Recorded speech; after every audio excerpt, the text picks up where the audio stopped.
Hi hello ஃப்ரெண்ட்ஸ், welcome back to Kumbakonam savouries. நாம் இன்றைக்கி நம்மளோட சேனலில் சூப்பரான சூப் ஒன்று தான் பார்க்க போகிறோம். அது என்னன்னு கேட்டிங்கன்னா பரங்கிக்காய் தேங்காய் சூப். இந்த சூப் ரொம்ப ரொம்ப ரொம்ப ஈஸியான சூப். அதோடு மட்டும் இல்லாமல் ரொம்ப டேஸ்டியாக இருக்கும், க்ரீமியாக ரொம்ப நல்லா இருக்கும். இது எப்படி பண்ணுறதுன்னு பார்க்கலாம், வாங்க வீடியோக்குள்ளே போகலாம். அதுக்கு முன்னாடி நீங்கள் கும்பகோணம் சேவரிஸ்க்கு முதன்முறையாக வரீங்க அப்படின்னா மறக்காமல் கும்பகோணம் சேவரிஸை சப்ஸ்கிரைப் பண்ணிக்கோங்க. பக்கத்தில் இருக்கிற பெல் ஐக்கானை கிளிக் பண்ணிக்கோங்க. இப்போ இதுக்கு என்னென்ன சாமான் தேவைன்னு பார்க்கலாம். பரங்கிக்காய் 150 கிராம், வெங்காயம் 1, பூண்டு 4லேருந்து 5 பல், 1 கப் தேங்காய் பால், காரத்துக்கு தேவையான அளவு மிளகுத்தூள், தேவையான அளவு உப்பு. இப்போது ஒரு குக்கரில் நறுக்கி வச்சுருக்கிற பரங்கிக்காயை சேர்த்துக்கணும். அது கூட வெங்காயம், பூண்டு, உப்பு, மிளகுத்தூள் இது எல்லாத்தையும் சேர்த்து இது கூட தேவையான அளவு தண்ணி விட்டு 2 விசில் விட்டு வேக விடணும். இந்த சூப் பார்த்திங்கன்னா ரொம்பவே ஈஸியாக பண்ணக்கூடியது, ரொம்ப குவிக்காக பண்ணிடலாம்.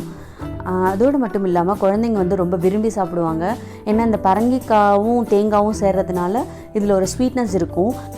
இதுக்கு நம்ம தேங்காவை பாலாகவும் எடுத்து யூஸ் பண்ணலாம். இல்லைன்னா தேங்காவை துருவிட்டு நல்லா ஸ்மூத் பேஸ்ட்டாக அரைச்சி அந்த பேஸ்ட்டை கூட இது கூட மிக்ஸ் பண்ணிக்கலாம்.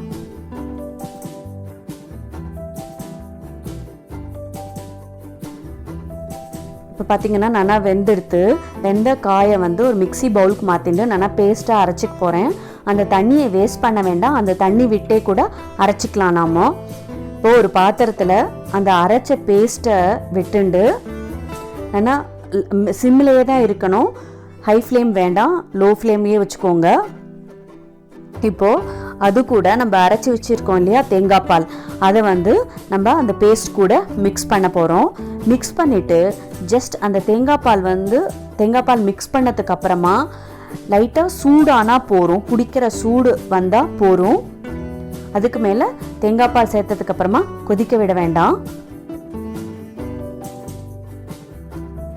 தேங்காய் பால் விட்டுட்டு நல்லா கலந்து விட்டுக்கோங்க.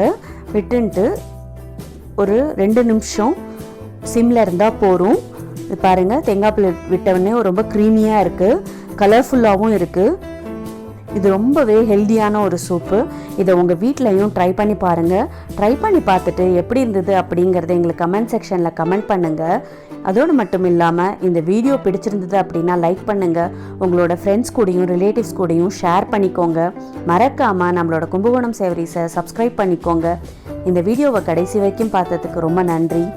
பழமையை புகுத்துவோம், பாரம்பரியத்தை காப்போம், ஆரோக்கியத்துடன் வாழ்வோம். தேங்க்ஸ் ஃபார் வாட்சிங்.